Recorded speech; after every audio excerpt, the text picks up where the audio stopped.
Okay, to recap, we need those three ingredients: collection of documents, suite of queries, so queries over those documents in the collection, but more important, for each query document pair, an assessment of the relevance of that document for that query, and which is the toughest part, the most difficult part.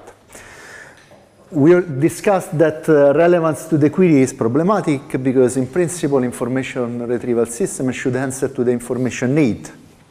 Okay, so as an example, if we have this query, wine and red and white and heart and attack, if we consider this document, we see D prime is relevant to the query, but it's definitely not relevant to the information need. Okay. So what we want to do is we would like actually to have the relevance to the information need and not only the relevance to the query.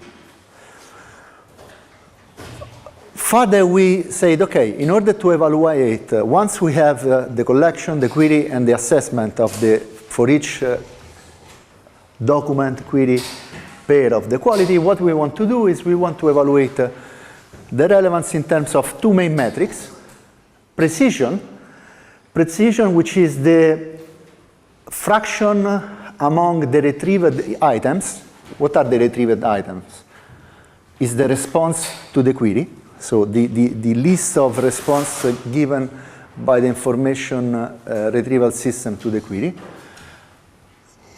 The fraction of relevant items. Okay, this is the precision. While the recall is that, in principle, not all the relevant items have been retrieved, and thus we want to evaluate also the recall, namely, what is the fraction of the retrieved items that are among the relevant ones, namely, to what extent our system is capable to answer with all or a big fraction of the relevant items. Okay? We saw that those two metrics have a relationship, namely, you can easily increase the recall providing all the documents, but at the same time, most likely, you decrease the precision. Why? Because in a collection of documents, likely only a small fraction of the documents are actually relevant for a given query. Okay? So if you provide back all the items, precision will go back. So according to this distinct behavior, recall that increases with the number of retrieved documents, while precision decreases usually with the number of retrieved documents, we need something in order to evaluate together those two metrics, and we discussed the concept of F1. Okay, which is a kind of soft minimum of precision and recall. So in order to evaluate a collection of documents over a given query, basically you will have such kind of graphs in which you have the recall, in which you have the precision. So the idea is the following. Let's suppose that my system will respond to a specific query with only one document. What is the expected precision from this plot?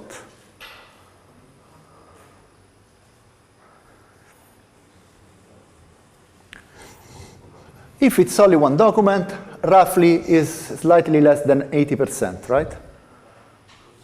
Okay? That's the idea. If it will respond with three documents here, the precision will be around 50%, and the recall will be around 20%. Okay? This is the way we can read this graph. And this is in particular a graph about a typical performance graph of the track benchmark that we discussed, the one among the possible benchmark providing collection, queries, and pairs for collection, for document query evaluation. Okay, so roughly the first document is about 70% right. But what happens is that if we look at least 50% of the relevant document, you see that we get, so where are we? We want to get 50% of relevant documents. Are we talking about precision or recall in this particular case? Among all the relevant documents, we want to get back 50%. Is this precision or recall? Recall, right? So we are roughly here. And you see that if you get this recall, we get a precision that is slightly more than 20%. Okay, not, I would say, not fantastic performance. Good. So, combining high recall and I would say high precision, it's still an open problem. And anyway, obtaining high recall retrieval is still an open problem. So today we will see some techniques in order to improve the recall of our system. Okay, finally we saw also during the class that one possible technique in order to give insights about the quality of the documents to the end users is are summaries that can be both static and dynamic. Good. So what is the takeaway today? What are we doing today? So we already discussed that the idea is to discuss techniques in order to improve the recall. Let's see what can we do. Okay, one idea is interactive relevance feedback. The idea is very simple. You make a query, you get back an initial set of responses, and then among the responses, you ask to the end user to select the ones that are actually relevant and the ones that are not relevant. Thanks to this feedback, the hope is to improve the overall performance of the system. This is the idea. So there is a kind of interaction. Okay? So the best algorithm, the best method for this approach is the so-called Rocchio feedback. So we will discuss what is Rocchio feedback. Another alternative is the following, is to use query expansion. What is the idea of query expansion? Let's assume that I make a query about vehicles.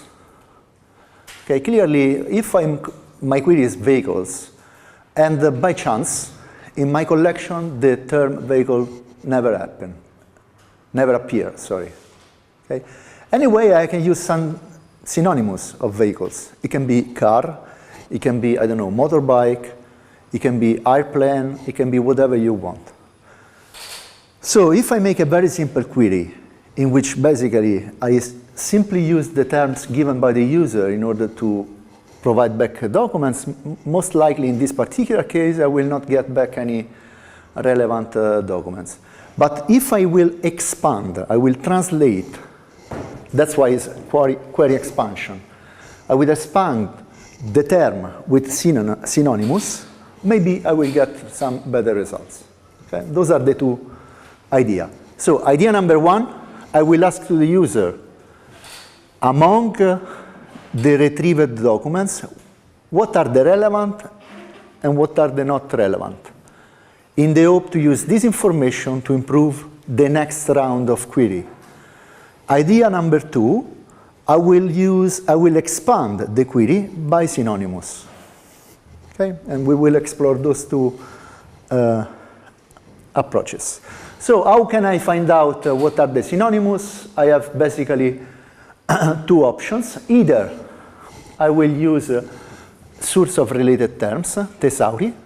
So for each language, clearly you have a Thesauri which allows you to get all the synonymous or the most relevant synonymous.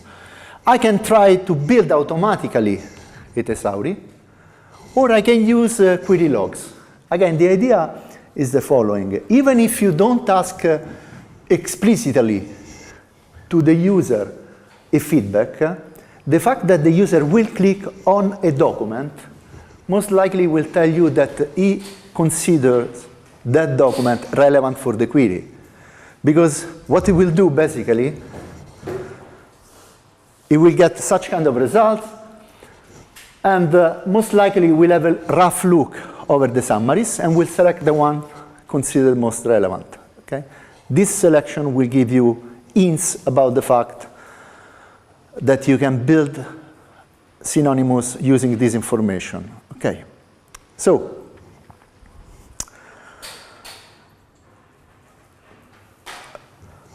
motivation should be now more or less clear. Our idea is how to improve recall with those two main techniques, exploiting relevance feedback and query expansion. So asking to the user or translate the query into something that most likely will provide better results. So let's consider this example. I have the query aircraft. Okay, this is my query. And unfortunately, I have a document D that contains the word plane, but not the word aircraft. So according to our current tools, to the tools that we now have in our background, actually, this document D is not relevant for the query, right? And indeed, a very simple information retrieval system will not return this document as an answer, as a possible answer to the query, even if actually it is a relevant document. So we need to find out a solution to this kind of problem.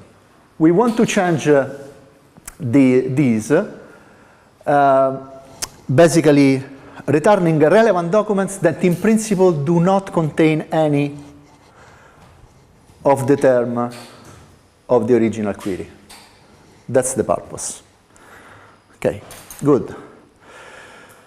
Okay. In general, what we want to do, we want to increase the number of relevant documents returned to the user. So this is actually the concept of recall. Even if in some cases, this expansion, the technique that we will use could in principle decrease the recall, but will possibly because basically they can eliminate some relevant documents, but at the same time they should increase the precision. Okay? So the relevant documents are returned on the top pages. Remember that we are a ranking here. Okay, this is the purpose. Okay. What are the options? We already quickly discussed the two main options, and now we have to go a bit more into the details. We can do a local on-demand analysis for the query. And the main local method is the relevance feedback. So we are going to ask to users what documents among the ones that has been retrieved are relevant. And this is the part one of this lecture. Or we can do a kind of global analysis that is independent to the query. The Thesaurus is independent from the query, right? The synonymous are independent to the query. I mean, you have the synonymous, and then clearly you use the query in order to select the right synonymous. And this is the concept of query expansion that we will see in part 2 of this lecture.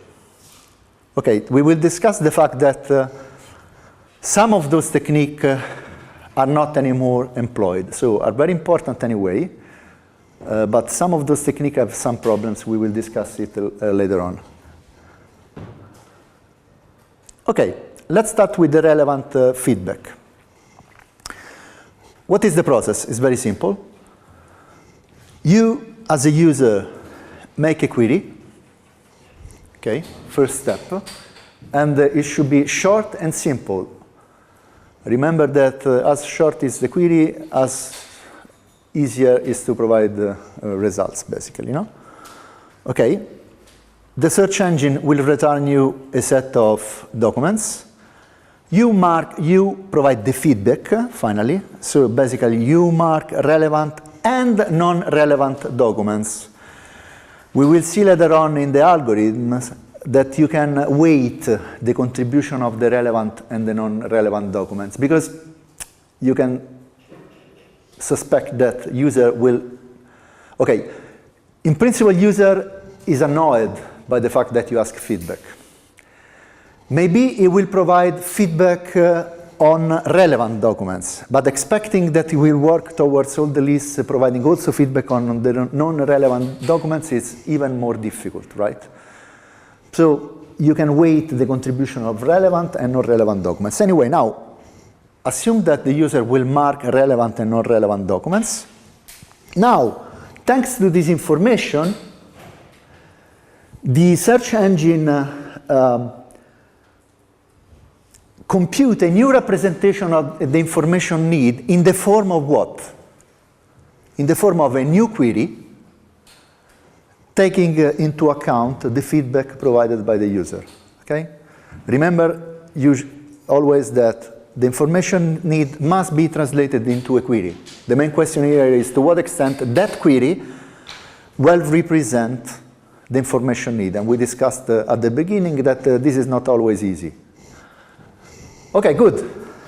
Now that you have a new query, what you can do, you can make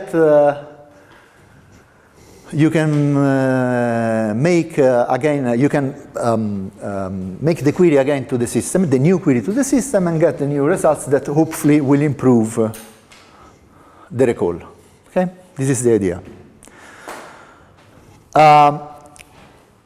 So we will call this technique relevance feedback retrieval against ad hoc retrieval, that is the ones in which we are not asking any kind of feedback to the user. Okay, now let's see 3 examples just to clarify the whole process.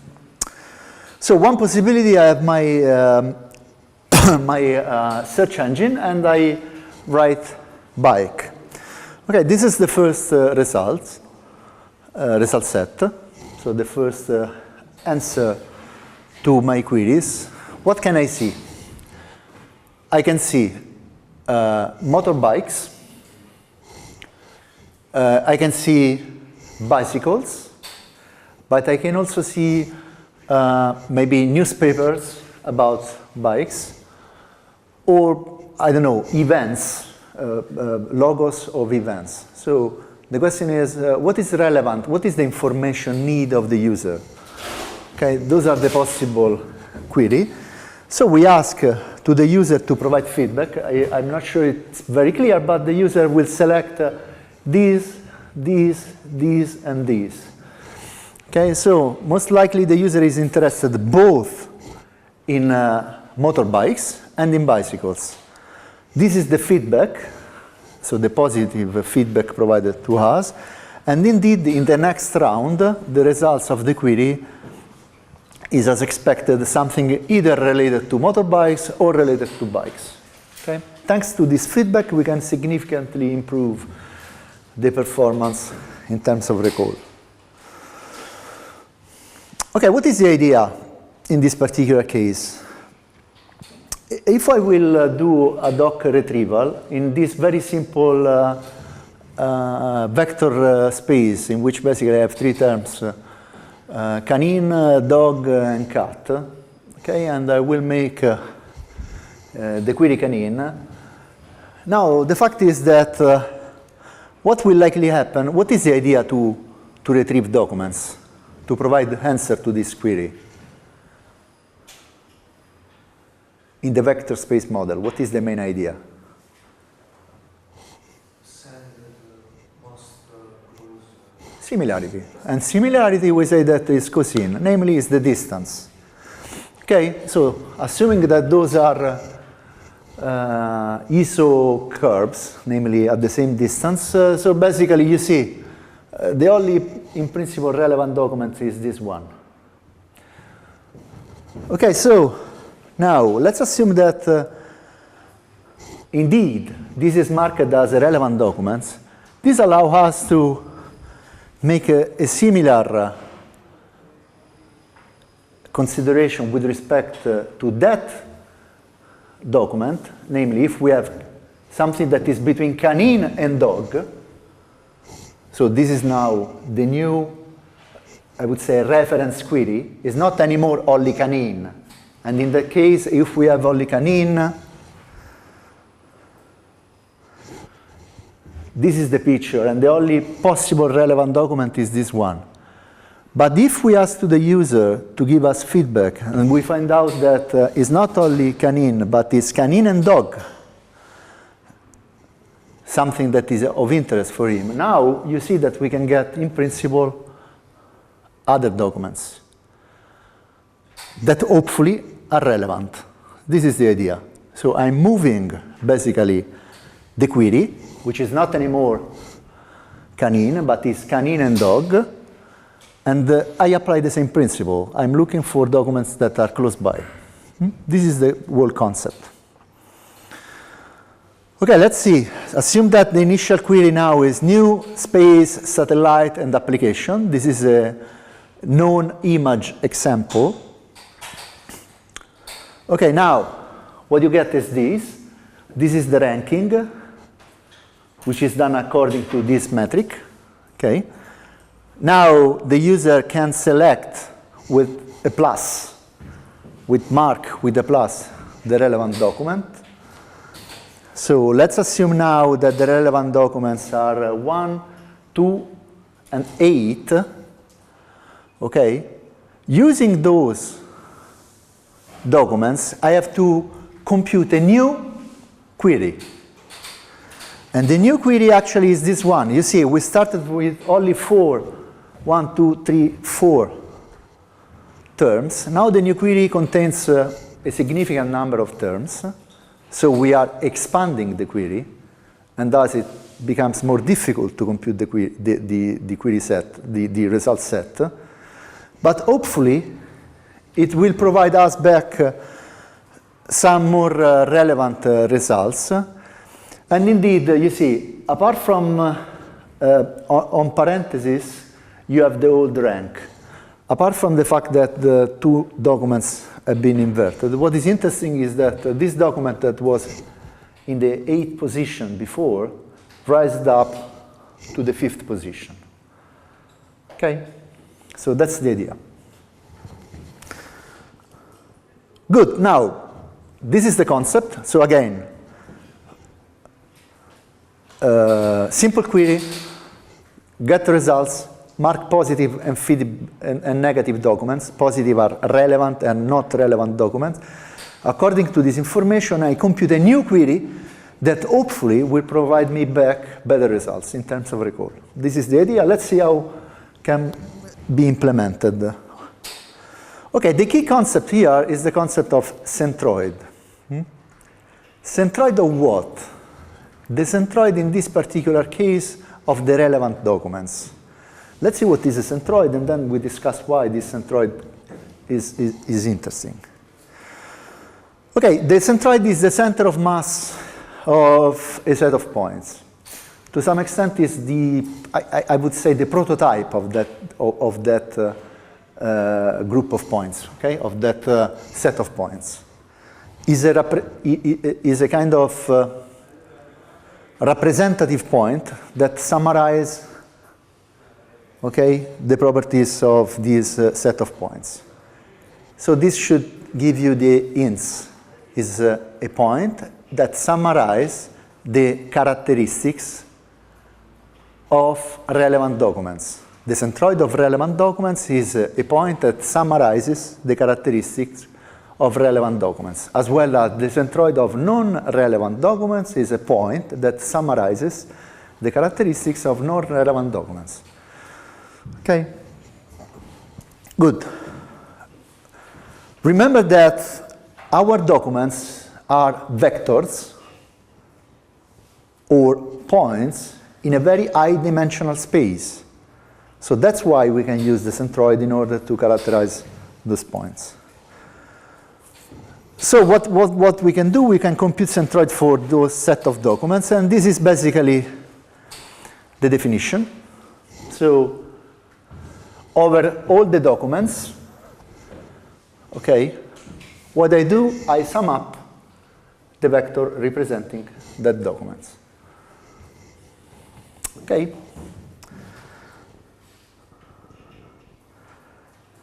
So let's see, can you give me a rough idea of what is the centroid of this set of points? It's more or less something that is here, right? What is the centroid of that set of points? Is likely a point that is over there, while the centroid of this set of points is something that will be roughly there. Okay? So basically, this is the centroid of the circle document, this is the centroid of the square document, and this is the centroid of the cross document. So it's a prototype of a set of documents. Okay, good. So now, how are we going to use this centroid? We use it in the Rocchio algorithm. So it is the algorithm that is used in order to implement the relevant feedback in the vector space model. And it works as follows. Let's see. Now, remember that after the first round, to a given query, after the first round, we have two sets of documents, relevant and not relevant. Okay? So what I'm doing now, with respect to the query and to the centroid, I'm calculating the distance. And I want to maximize this distance. So the idea is that I want something that allows me to separate as much as possible relevant documents from non-relevant documents. That's the whole concept. Okay? So again, this is the first query. This first query gives me, as a result set, D documents. This result set is split in two parts, relevant documents and not relevant documents. Okay? What I do here now, I calculate the distance from the query to this set of relevant documents, to that set of relevant document. And what I want to do is I want to find a new query which allows me to separate as much as possible those two sets. That's the whole idea. Okay? Good. So, co-opt, which is among all the possible query, the vector that maximizes this distance, is the result that we want to provide, and it is the new query that we want to do in order to hopefully get a result set with an higher recall. Okay, with some additional, say, assumptions, we can write simply that co-opt, namely the new query that we are looking for, can be computed only with the centroid of relevant and not relevant documents. Okay? Let's see an example. This is only the definition. It's not very important. Okay? Let's see. Okay, now we have two sets of documents. The relevant ones are the circle. The not relevant ones are the cross. And this is the judges, the feedback given by the user. Okay? So this is the centroid of the relevant documents. And at the beginning, I only get a fraction of the relevant documents and something that is not relevant. Okay? We are observing, in order to provide the result, we are observing the result at a given distance. Okay? What I do now, I compute the centroid of the not relevant documents, and what I do, I move the centroid of the relevance one on the left by the distance that is the difference between the centroid of the not relevant and the centroid of the relevance. Namely, I'm simply applying this formula in order to calculate the new query. Okay?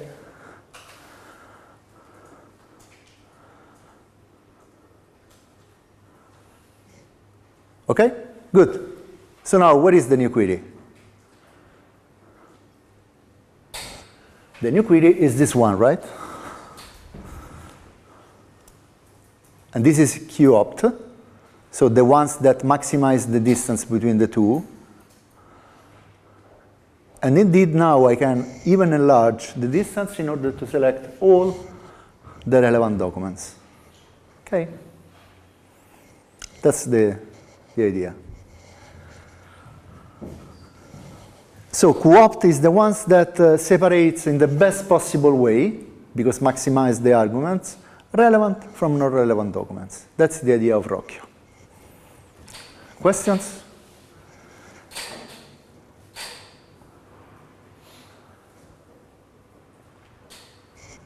Clear to everybody? Again, the concept is very simple, right?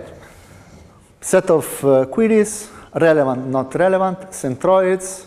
I want to maximize as much as possible those two distinct sets of documents.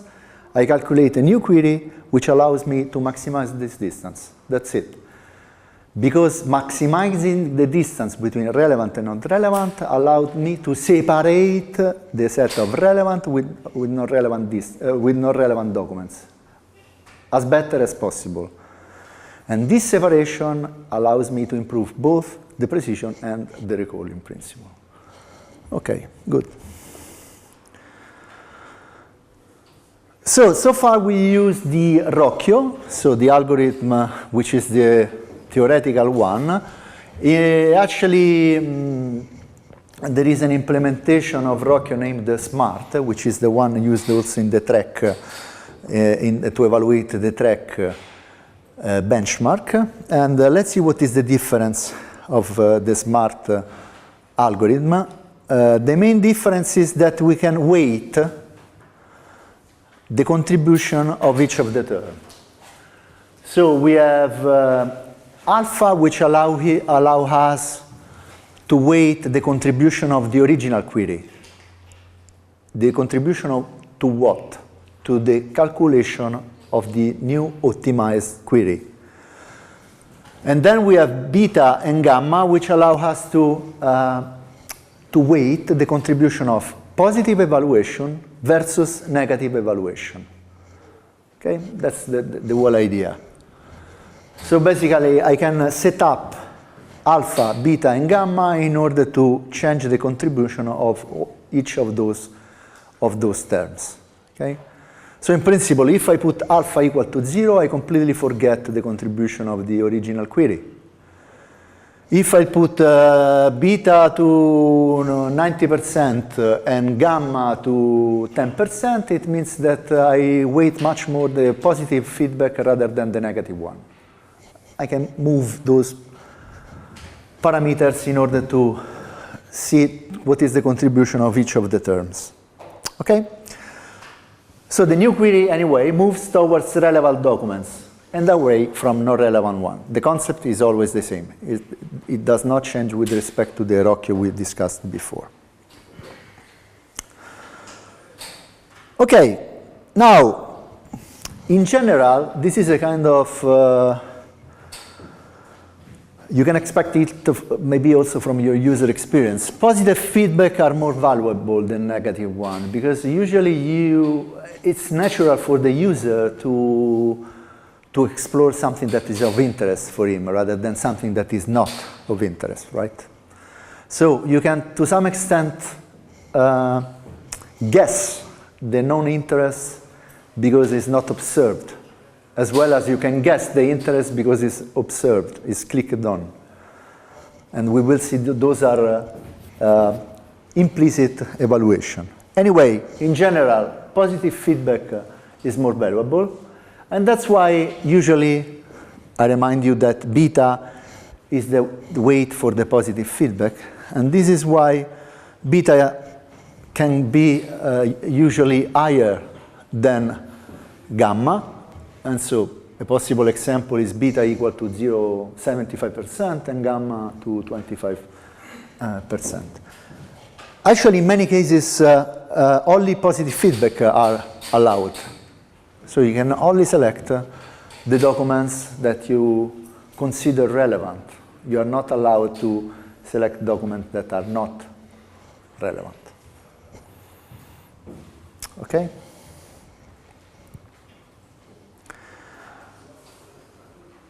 Good. So what are the assumptions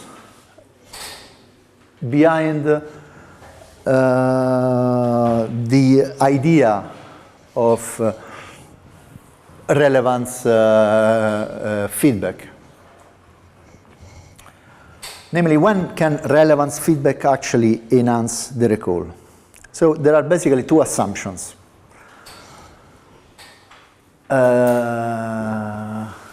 The first assumption is that, as observed before, the user knows the terms in the collection well enough.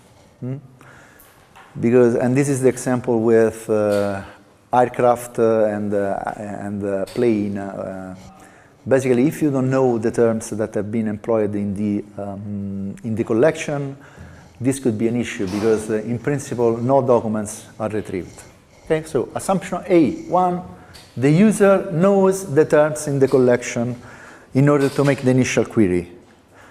Assumption 2, relevant documents contain similar terms, so that this is the idea of proximity of relevant documents, right?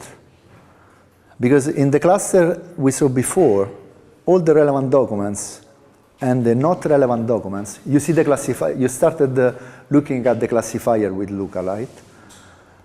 The classifier works if you can define boundaries between classes.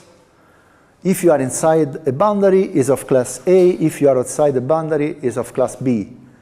If it's difficult to find out those boundaries, namely, it's difficult to define a separation region between two classes of documents, and this is actually a classifier, relevant documents versus not relevant documents. You cannot hope to get relevant documents close by if those terms are completely distinct, right? Those are the two main assumptions. Okay. So the first assumption is that the user knows terms in the collection to make an initial query that is a good starting point to select a number of relevant documents. Okay. One problem is that you cannot expect these in the general purpose search engine. This is a good assumption when you have a very specific search engine. So if you have a search engine for health, like PubMed, most likely you can expect that the vocabulary of the user and the vocabulary of the collection is more or less the same. But if you have a general purpose search engine, this assumption is pretty questionable. As an example, would the mean user, the average user, use the word cosmonaut or astronaut? And what terms do you have in the collection? Okay, those are two synonymous, but you know, in the general purpose information retrieval system, this assumption is tricky. The second assumption, relevant documents are similar. let's see some example of violation. Suppose that the document that we want to represent with our terms is contradictory government policies. Okay, so a possible query is contradictory government policies. So we are looking for contradictory government policies. Now, let's see those two documents.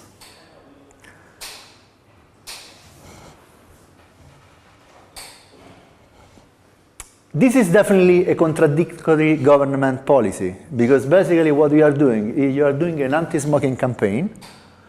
So the government is pushing to reduce smokers among the population, but at the same time, you are giving money to tobacco farmers.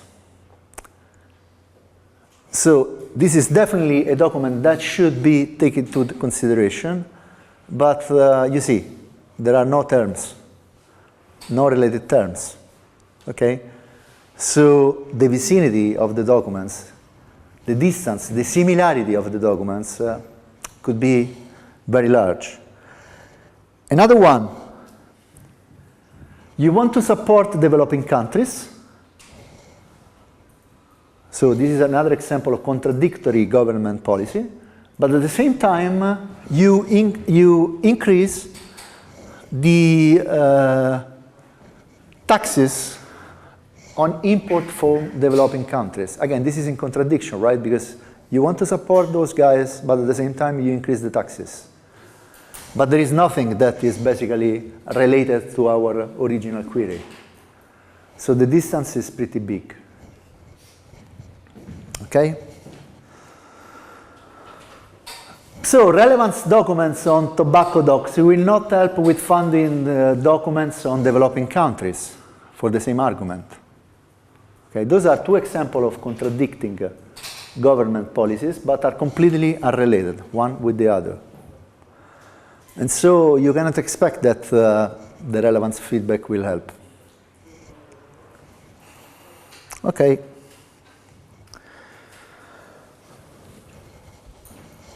So again, we have to consider those two assumptions in order to make it working. Let's see an evaluation. Say an example that you want to evaluate the precision over the top 10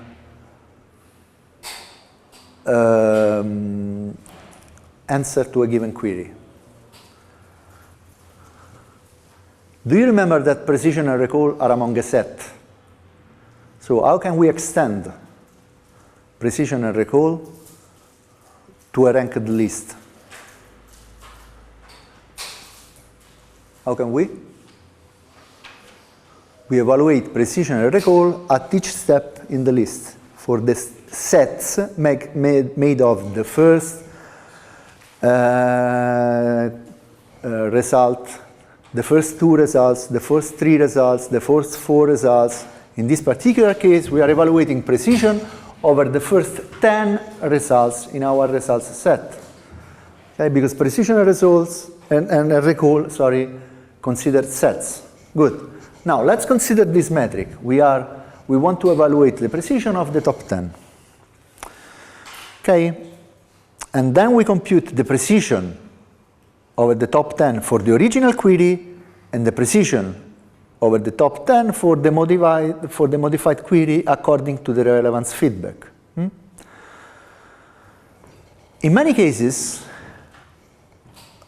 the new query is much better in terms of relevance. Sorry, in terms of the metrics, which is not relevance actually. Yes, it is relevance in terms of precision. In terms of precision, sorry. It's much better than Q0, namely than the original query. But, okay, is this fair?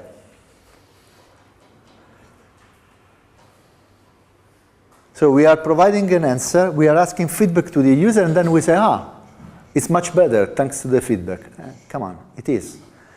The real question should be to what extent this will allow you to improve the performance on the remaining set. So in something that has been not observed by the user. Otherwise, you can expect clearly that if you give a result to the user, then you ask them, hey, do you like it? Yes, I like this, this, this, and one. Okay, thanks to this information, I'll make a much better query. Good, makes sense, but it would be nice to consider documents that have not been considered. Okay, so it's not, I would say it's not fair. A fair evaluation must be on the residual collection, namely on the documents that have been not judged in terms of feedback by the user. Anyway, what is interesting is that even in this case, there are some studies confirming that actually relevance feedback is successful. Anyway, it will provide better results. It will improve the results in terms of relevance. And empirically, you can say that one round of feedback is good, but it's meaningless to iterate. Namely, you ask to the user to give you a raw query, you get back the first result set, you select the relevance one, you improve the query, that's it. It's iterating on this process is not worth. 2 rounds, in particular, are marginally useful. Okay, so up to now, relevance feedback is a quite interesting technique, which not only work on the result set already judged by the user, but also on the residual collection, pretty cool. The idea is that you should evaluate the usefulness of those techniques with techniques taking the same amount of time. Okay? So basically, assume that you have a budget in time. And this budget in time requires that you make a query, you get the result set, you select the feedback, you compute the query, you provide back the new result set. So that amount of time, if I use that amount of time for a different approach, does it work better or worse with respect to the relevance feedback discussed so far? Okay, that's the main concept. So one possible alternative approach is that simply the user revise the query himself or herself without doing it automatically according to the results obtained in the first query. Okay? Indeed, the user might prefer to revision and resubmit the query rather than to have an explicit judgment of relevance and not relevance of a given document. And in particular, taking into consideration the same amount of time, there are not specific evidences that actually the relevance feedback is the best use of the time of the user. Okay? So please keep in mind that it's reasonable. It indeed improves the performance with a single round, so it's no matter of iterating the process, but at the same time, it's not clear whether employing different techniques would provide better results. Okay, so far, it looks a very nice techniques. What are the possible problems? Okay, relevance feedback is expensive. It requires the involvement of the user. It requires extra processing with all the complexity that we already observed in answering to a query. Furthermore, this query is usually expanded. It considers more terms, right? So it can be very costly. Indeed, it creates long modified queries, and long queries are expensive to process. Furthermore, users are reluctant to provide explicit feedback to the search query. Users usually don't do it, okay? So it's something that is is not a common behavior by the user. Furthermore, in some cases, it's hard to understand why a particular document was retrieved after applying. Okay, we saw success stories, but there can be also cases in which it's not clear why that document has been retrieved by the relevance feedback. Okay? So basically, what happens is that relevance feedback, explicit relevance feedback, is not very common. Okay, it's not indeed when you use Google usually or any other search engine. There are no way to provide an explicit feedback by the user. Okay, so the question is to what extent instead, at least one point of the observed problems of relevance feedback can be addressed automatically. Namely, to what extent we can use Rocchio similar techniques without asking explicitly to the user to evaluate the relevance of a document. So to what extent we can mark a document relevant, observing the behavior, the common behavior of the user without explicitly asking him or her a feedback. And this is the pseudo-relevance feedback. So basically, instead of a manual part of the relevance feedback in which I put plus minus, so I ask to the user, I will use a pseudo-relevance feedback this way. So what you do is you retrieve a ranked list of its. What are the its? Are the documents in the returned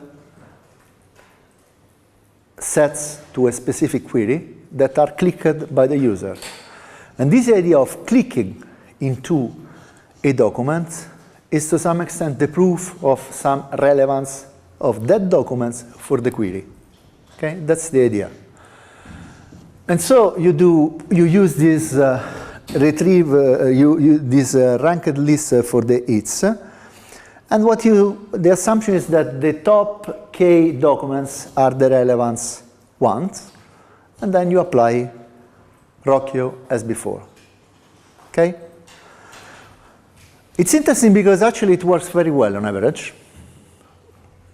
These techniques, which does not require any explicit involvement by the user and any explicit action by the user, works very well. But unfortunately, there are some cases in which it's extremely bad. So that's the main problem. It can be horribly wrong for some queries. Okay. So because you have this query drift, basically you are always, the idea of relevance feedback is that we are moving the query with respect to the original query. Okay, this moving is okay if we move towards the distinction between non-relevant and relevant document. If by chance we are not moving in that direction, but in other direction, if you do several iterations, you can get completely lost. Okay, so this is this trade-offs. Okay.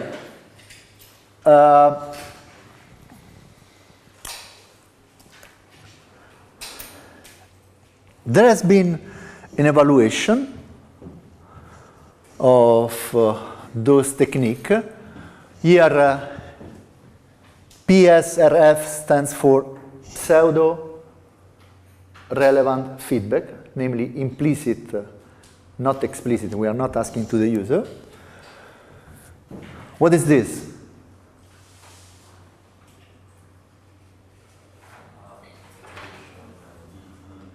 Good. This is the notation Q, Q, Q, D, D, D. But what is this? If we want to transform query and documents into vectors, we have different options, right? We can either apply TF, IDF, or not. We can apply log or not. We have different options. This is telling you how you are translating both the documents and the query into a vector. And then you use the standard technique, is normalized or not. You apply the standard technique in order to measure the distance. Okay, what is interesting is that now we can compare this with this and this with that, right? Because basically I'm using the same technique for dealing with the transformation of the query and the documents into a vector.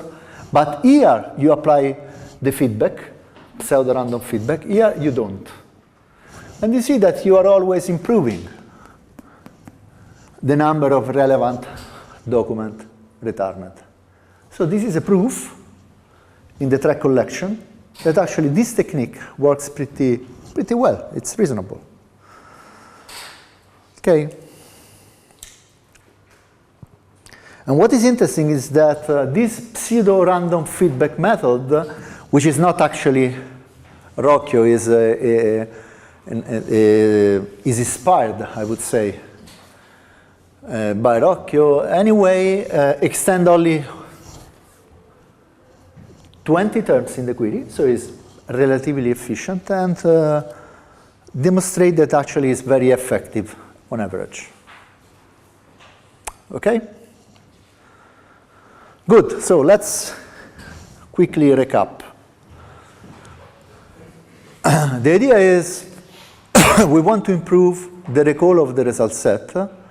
Option number A, the first one we observed, we ask to the user to tell us what among the returned set of documents to a given query are relevant. And we use this information in order to compute a new query which can possibly improve the performance in terms of recall. It works. This is the idea of Rocchio. We compute the centroids. Okay, and then we move the new query in a point, in a vector, which allows us to separate as much as possible relevant from non-relevant documents. That's the idea. Then we said, fantastic, but the fact is that the users are not always willing to provide the feedback. It's a pretty annoying request. So can we do something implicit? Yes, we can. We can use the pseudo feedback, relevance feedback, using what? Using the hits of the user to the documents provided back as answer to a given query as a proxy of the relevance of those documents. Okay? And this is actually proved to work relatively well. Okay, now we said in order to improve the recall, one option is to ask to the user, the other option is to use global information, in particular synonymous, in order to see to what extent we can include into the relevant set documents that apparently are not related at all with the query. So this is the step number 2, which deals with query expansion. Question on this first part?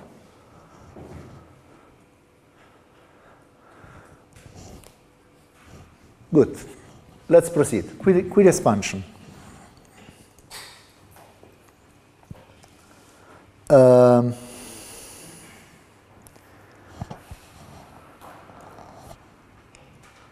So the feedback by the user on the documents are more common in relevance feedback, but we have feedback on the users also on word or phrases, and this is more common in the query expansion. Let's see. Basically, again, it's another method to do the same thing, so to increase the recall. And we use a global query expansion in order to consider, to refer to global methods. Global means that you do it once forever for all the documents, taking information that is already available. You are not asking anything to the user. Okay? in order to reformulate the query, so to expand the query, to get a new query. Again, the idea is as before. In the relevance feedback, you are calculating a new query. Also in this case, you are calculating a new query. Okay, so you modify it on the basis of those global resources that are query independent. The thesaurus depends on the language you are considering. The query log depends on the previous queries you have observed. Okay, so basically those are the two main, say, techniques I use. Either synonymous or I observe the past history in order to improve the new query. Okay, so we need those synonymous, and those synonymous can be found in documents named Thesaurus. Okay, you have a number of possible Thesaurus. So the manual one is something that is made by experts of the language or experts of a specific domain. As an example, the PubMed Thesaurus is made by physician, so by a medical doctor that knows all the terms related to health or wellness. Or you can have another approach, which is automatically derived thesaurus, based on statistics on the text. Or you can even have, so, two main forms of thesaurus, manual, automatic, or you can use query log in order to get information. Notice that while these exist independently from the query, from the search engine, this is the past history of the search engine. Okay? Okay. So what we want to do here is that we want to expand each term in the query, each term T that is in the query, with words that are semantically related. Okay? So as an example, we saw astronaut and cosmonaut. If in my query I have astronaut, I want to expand also with cosmonaut. This allows to bring me into the set of relevant documents that if I only consider astronaut are not considered at all. If I consider both astronaut and cosmonaut, they are part of the relevant documents. Okay, another example is hospital, medical. In general, you can increase the recall. You can actually significantly decrease the precision, in particular if you have ambiguous terms. Okay, if you see interest rate and you focus on interest, interest can be expanded with fascinate, right? But if you consider interest rate, most likely you are talking about the interest, the financial interest, the interest on a loan. While fascinate means that you have an interest in a person. Clearly this is completely different. And looking at interest rate, putting together, most likely this the information need of the user was about the interest as the interest in financial documents, and not in documents in which there is a fascination between two persons. Okay? So that's why you have to take care. And it can decrease precision because of this ambiguity. Clearly, this requires also, in order to design, that's another example, we saw also before, of the fact that you have to know, you need to have a good knowledge of a given language if you want to implement an information retrieval system for that language. And let's consider that in this particular class, even if we all tried our best in order to speak English properly, we are not mother tongue, right? So we can have also some issue in order to understand those concepts, but anyway, it should be clear. Interest rate is this interest is completely different in the purposes of the information need to the fascination. Okay? Good. It works pretty well instead when you use specialized search engine, because in that particular case, the terms are very specific, okay? It must be considered that create a manual thesaurus for a specific domain can be very expensive, and also to maintain it over time.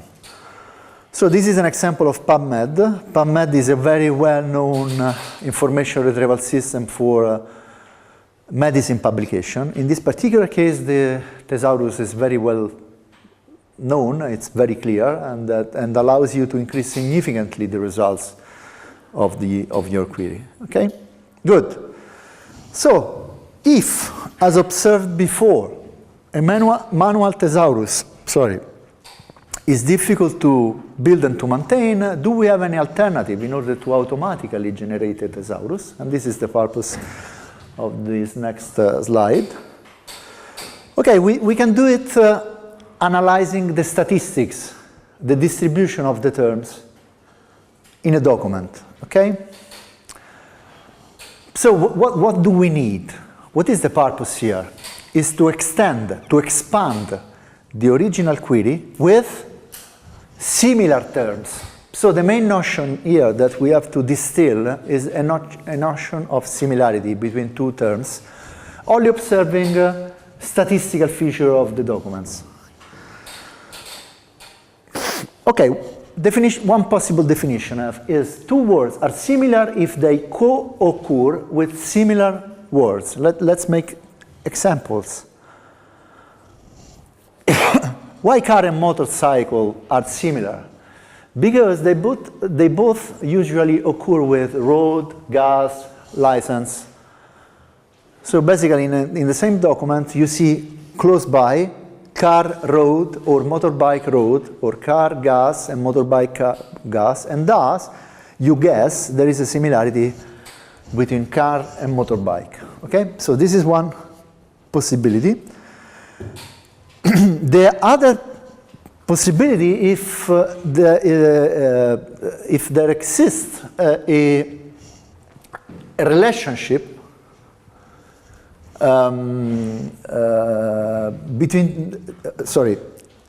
they occur in a given grammatical relation with the same word. Let's see the example that makes it clear. If you have harvest, peel, eat, prepare, and then you have apples. So harvest, apple, harvest, pears. Peel, apples, peel, pears. So apparently, the actions that you can do on those two words, apples and pears, are the same. And thus, you guess that those two words are similar. Okay? Which is different from the previous one. Okay, so this implies that you have some kind of grammatical relationship. Okay, those are two options. In general, co-occurrence is more robust. Grammatical relationships are more accurate. But grammatical relationships are more accurate but requires some knowledge about the grammar of the language. While co-occurrence, it's easier because it's only a statistical measure. Okay? This implies some kind of semantics. This is only statistics. Good. So this is a possible of co-occurrence-based thesaurus, in which basically, absolutely, is, you see, the nearest neighbors are absurd, whatsoever, totally, exactly, nothing. Okay, because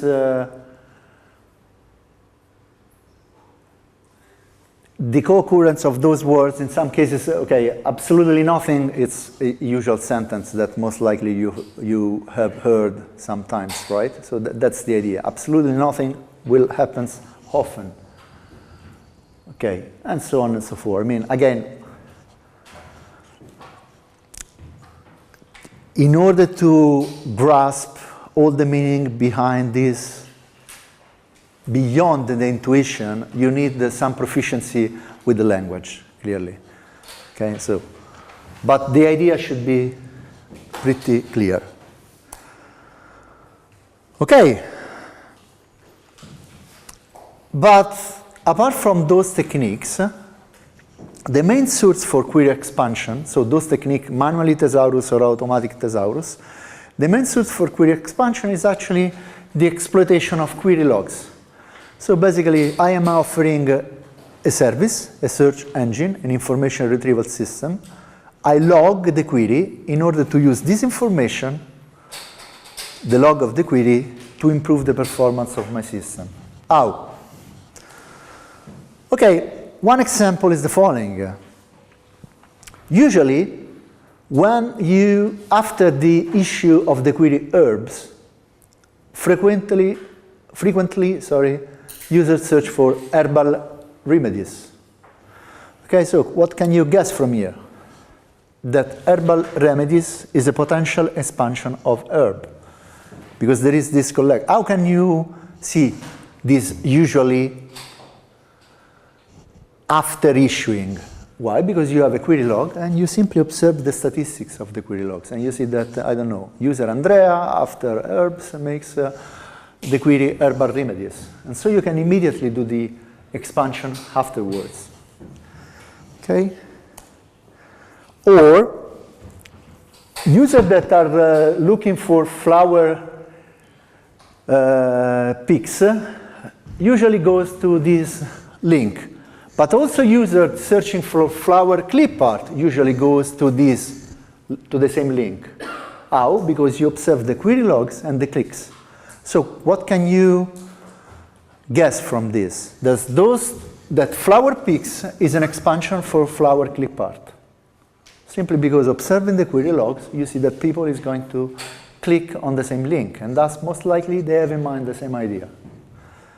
Okay? So flower clip art and flower pics are potentially expansion of each other. Okay, so let's put all together. Interactive relevance feedback allows you to improve the initial retrieval results through the feedback of the user about what are relevant and not relevant documents. Among the possible options, Rocchio is one of the algorithms working best. What is the idea of Rocchio? The idea of Rocchio is computing a new query on the basis of the centroid of the relevant documents and the non-relevant ones, allowing you to better separate the two distinct sets. Okay, that's the idea. Another option is to use query expansion, which allows you to improve the results using synonymous. And in order to figure out what is a query expansion, is taking a query and add to the query related terms, similar terms. That's it.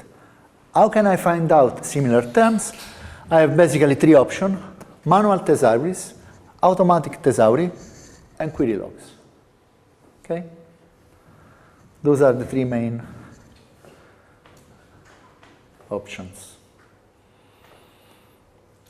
Okay.